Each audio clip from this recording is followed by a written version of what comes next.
hariho ivyambu rero bizwi cane, ivyambu bitatu. Hariho icambu c'ibitoki, kubera ko ivyo bitoki niho vyari bihari vyinshi. Hakaba n'icambu c'umwami, co bita ngo n'icambu c'umwami, aho umwami yigeze kujabukira aja muri Kongo. Hari ikimanga, sinzi ico vyavuyeko cane cane, ariko niyo manga ishobora kuba yari ihari ico gihe. Babaza ati wewe wajabukiye, najabukiye mu cambu c'ibitoki. Abazungu bavyumvise baca bita Cibitoke. Bavuze Cibitoki, bavuze Cibitoke kubera ko niko bavuga, niko ikirundi nabo bacumvise.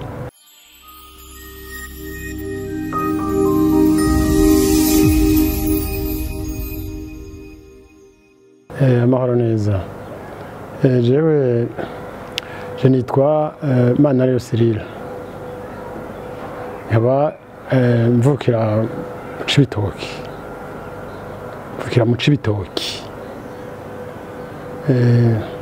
Aha nyene nyezina, Cibitoki nyezina.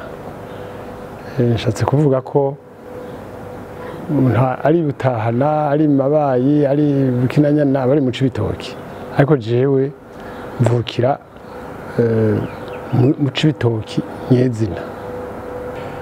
Bwa mbere ho Cibitoki, iryo jambo siniryo noca ntangurirako cane. Cibitoki rafise ingene ryaje, iryo zina ingene ryaje, ariko imbere yuko Cibitoki ibaho harabanje harabaho kera cane, twiyanje ku mwami Ntare yarafise abantu biwe, abaganwa biwe, mbere bamuvako, bamukomokako, kubera ko bari hakurya y'ikibira. Hageze igihe c'umuganuro, murabizi vyose ko ari umugenzo w'ikirundi. Hageze ku gihe c'umuganuro, bitegurira umuganuro kugira ngo bazoje kuganura ibwami. Kubera ko bari hafi y'ikibira, baraheza barajabuka ikibira, bariko barahiga ibikoko vyari vyiratiro vyiza bisa neza cane, bishajije ingwe. Inshato z'ingwe zari nyagaciro muri ico gihe, zitwa inzobe, zitwa ibikoko vyitwa imparage. Inshato zavyo abazishikana ibwami bagabana kuva uwo munsi bashikitseyo. Nuko rero abo baganwa rero babiri baravukana, ariko ntibavukana ku mugore umwe, bakavukana ku bagore batandukanye. Nkuko muzi ko umwami aho yaca hose yashobora kuhavyarira, nta ngorane zarimo. Hari rero abo baganwa babiri bavukana, nibo bagiye muri ico kibira, kandi barakijabuka, barajabuka ikibira. Bajabutse ikibira yari umuganwa yitwa Twumviye Ingoma muri ico gihe ca Ntare nyene, undi yitwa Ngoma Ntiganzwa. Ryaciye rifata cane igiswe Ntiganzwa, urumva ko ari ukuvuga ko ari ingoma itaganzwa. Hanyuma muri ico gihe bajabutse ikibira, barabona abantu, ariko babegereye nabo bakegerana, basanga ntibazi neza aho bari, n'ikibatwara ico arico, ntibazi umutware. Hanyuma kubera ko batazi umutware, bababajije basanga ntibazi umwami, ntibazi ubarongoye. Muri ico gihe rero babaganwa basubiye inyuma, umwami ababwira ati nimugende nzobabwira. Hanyuma abatumiye ubabanje kwitaba umwami yabaye Ngoma Ntiganzwa. Aca murungika kurongora canke kurondera guhabura abo bantu, kurondera abo bantu iyo bari uko bari no kubamenyesha intwaro, kubamenyesha umwami. Twumviye ingoma nawe aza kuza mu nyuma, aje mu nyuma, ariko waje ubwa mbere Ntiganzwa yaciye ashikira munsi y'ikibira yakijabutse, ashikira mu ahantu sinokubwira ko hitwa iryo zina hitwa Igahoma. Igahoma ni muri iki gihe ni muri komine Mabayi, ni muri komine Mabayi. Urumva ko umuganwa yagenda ajanye n'ingabo ziwe n'abantu biwe bose, abo bose bafise ico bamaze mu burongozi bw'ico gihe. Bashitse ba bantu baza kamwe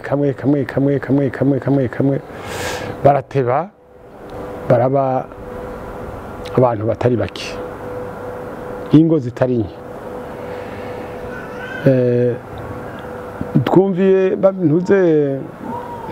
Twumviye ingoma nawe araza acashikira ku gatumba bise Bukinanyana. Kubera ko ako gatumba bakise Bukinanyana, bakise Bukinanyana kubera ko bahazanye inka na ngoma Ntiganzwa, ariwe Ntiganzwa nawe yarazanye inka, harimwo inka zivyaye, ni ukuvuga zifise imitavu, zifise imitavu. Aho rero kuri ako gasozi bashikiyeko, abantu bahasanze bari basanzwe bahaba kure na kure mu mihingo itegeranye cane, baraheza bakabona inyana zikina amatavu. Murabizi mwese ko inyana zikina amatavu niko bavyita, baca bahita uwo mutumba bawita umutumba wa Bukinanyana. Barabaza bati mbega ivyo bikoko bikina n'ibiki bikina zigera hejuru bigira neza, bati ni inyana. Uwo mutumba baca bawita Bukinanyana, ziriko zirakina. Ivyo nico Bukinanyana ivako. Hanyuma bamwe bashikira Igahoma bahashinga nyene ingoma n'ingoma, kuko iyo twumviye Ntiganzwa, ingoma Ntiganzwa ashikiye Igahoma, we yaciye aronka abantu benshi gusumba washikiye Bukinanyana, kandi agira n'inguvu zishoboka kurusha twumviye ingoma, kurusha twumviye. Nuko hanyuma barahatwara, barahavyarira, abaganwa baguma bariho bahindukana nkuko bahindurana kurya abaganwa bahindurana.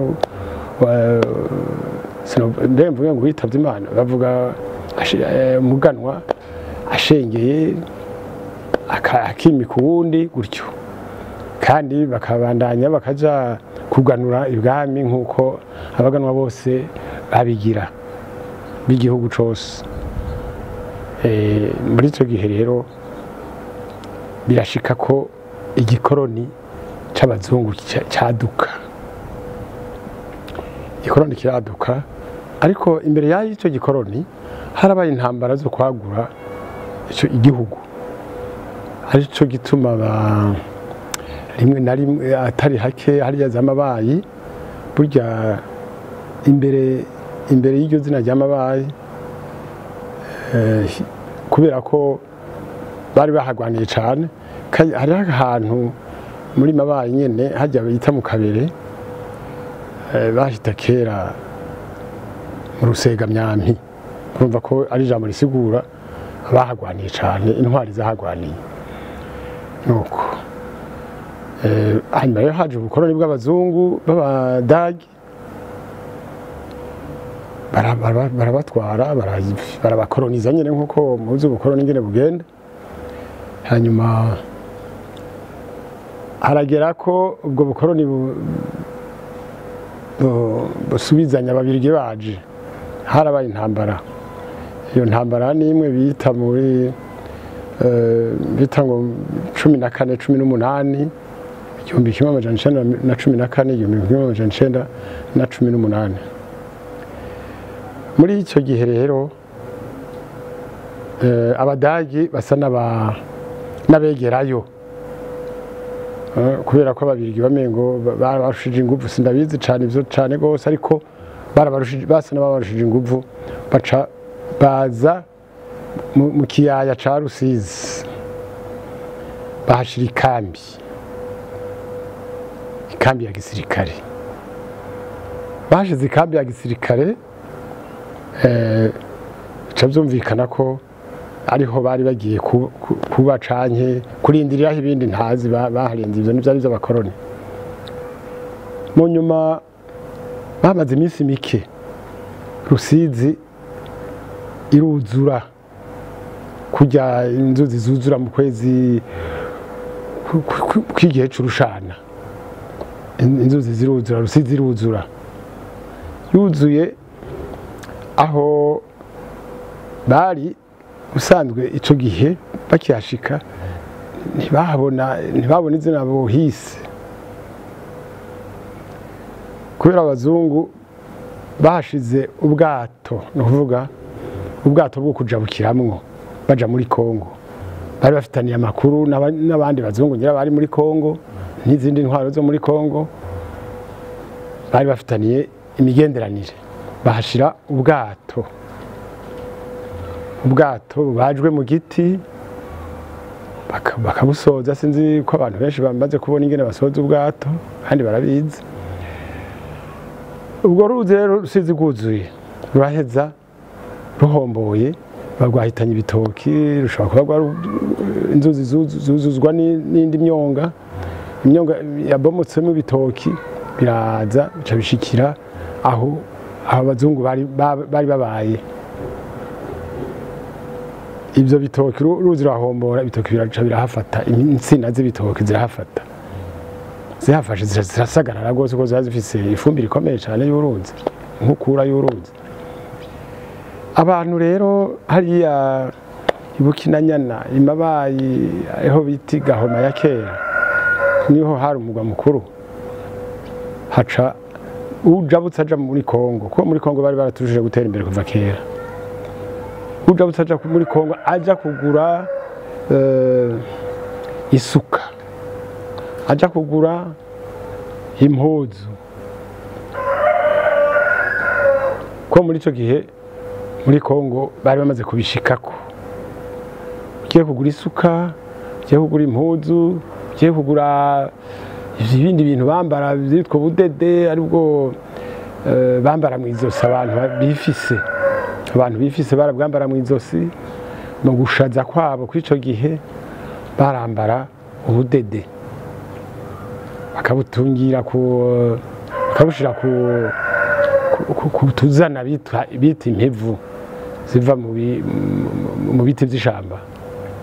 Yego, hanyuma ujabura abantu, uhajabukiye aja muri Kongo canke cane ujabukiye aja muri Kongo aza gusumirayo. Ashitse hariya bamubaza bati, mbega wewe wajabukiye he? Kuko no mu Rugombo hariho aho bise mu Kimanga, Uganda hariho aho bise mu Cumwami. Ivyo ni icambu, kuvuga icambu. Hariho ivyambu rero bizwi cane, ivyambu bitatu. Hariho icambu c'ibitoki, kubera ko ivyo bitoki niho vyari bihari byinshi. Hakaba n'icambu c'umwami, co bita ngo n'icambu c'umwami, aho umwami yigeze kujabukira aja muri Kongo. Hari Ikimanga, sinzi ico vyavuyeko cane, ariko niyo manga ishobora kuba yari hari ico gihe. Babaza ati, wewe wajabukiye? Najabukiye mu cambu c'ibitoki. Abazungu bavyumvise baca bita Cibitoke. Bavuze Cibitoki, bavuze Cibitoke kubera ko niko bavuga, niko Kirundi nabo bacumvise. Burya rero tutarigiye kure cyane, twoba turakosora ivyo bita Cibitoke, twoba turakosiko by'ukuri ni Cibitoki, kuko abarundi turazi igitoki, ntituzi igitoke. Nuko rero barajabukira bakahita mu icambu c'ibitoki. Iryo niryo zina, aho niho izina ryakomotse. Mu 1942 umuganwa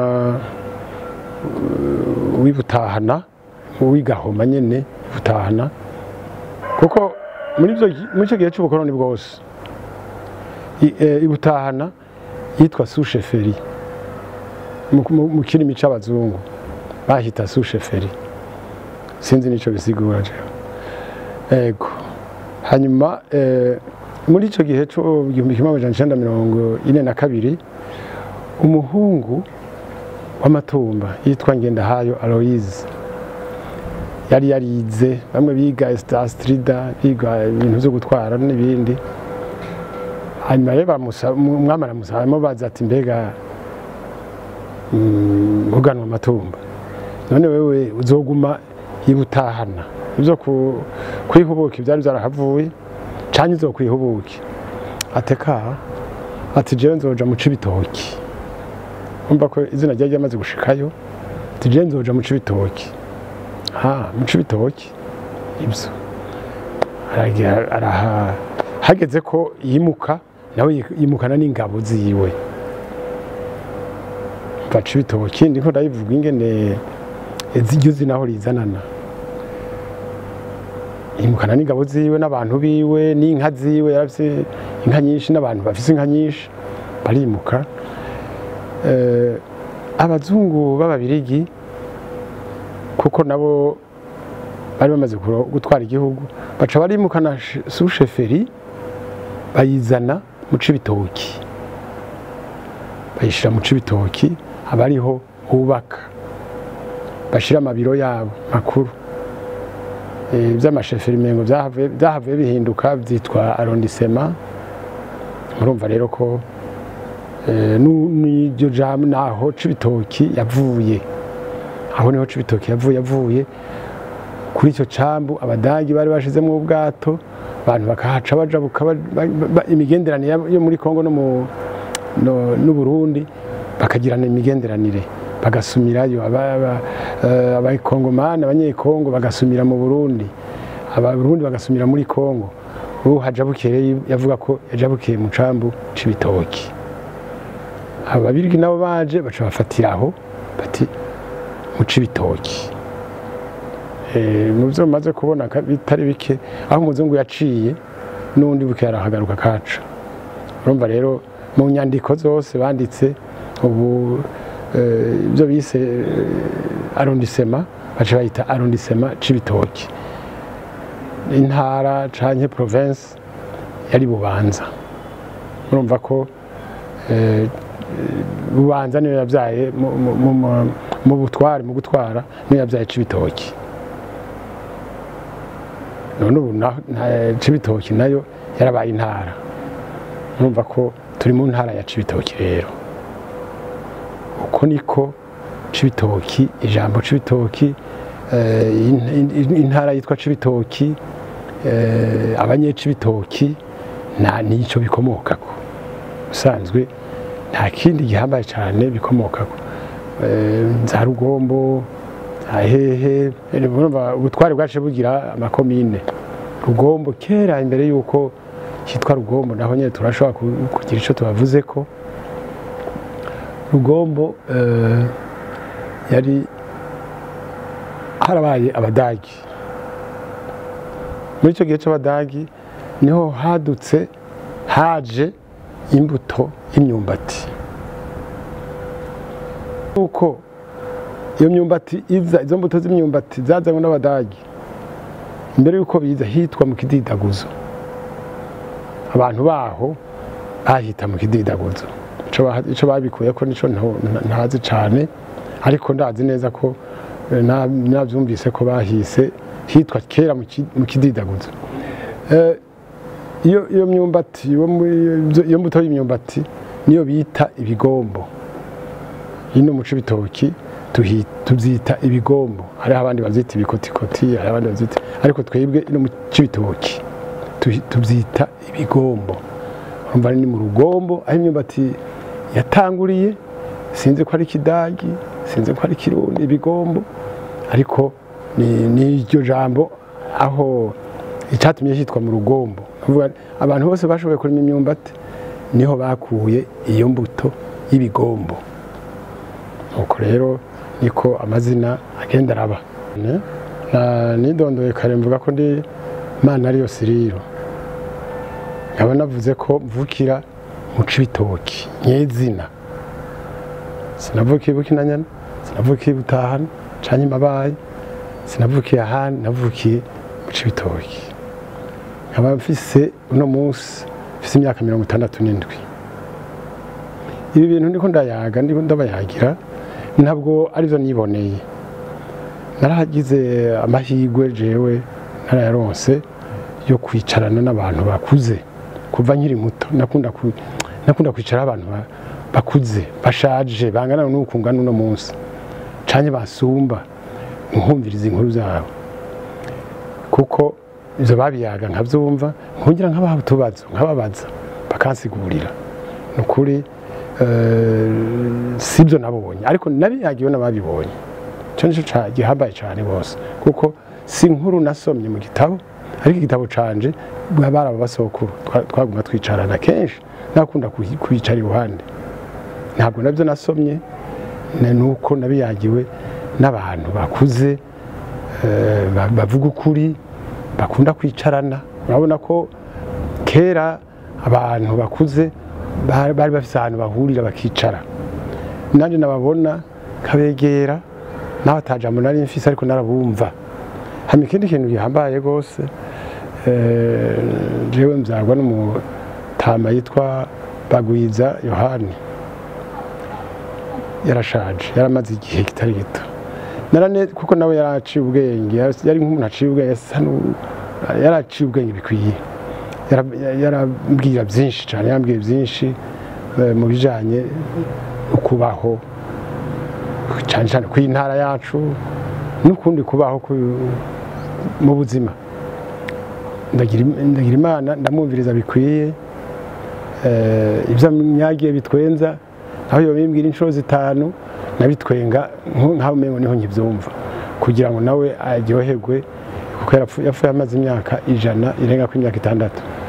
Urumva ko naramusazishije, nije twabanye cyane gose.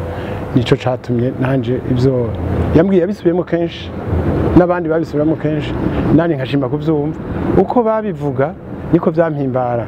Nibyo n'ibintu nibaza ko nabihawe n'Imana yandemye, kuko hari abantu benshi badakunze kumviriza abasaza, badakunze kumviriza abatama, ariko utumvirije umutama nawe ntumenya ibya kera.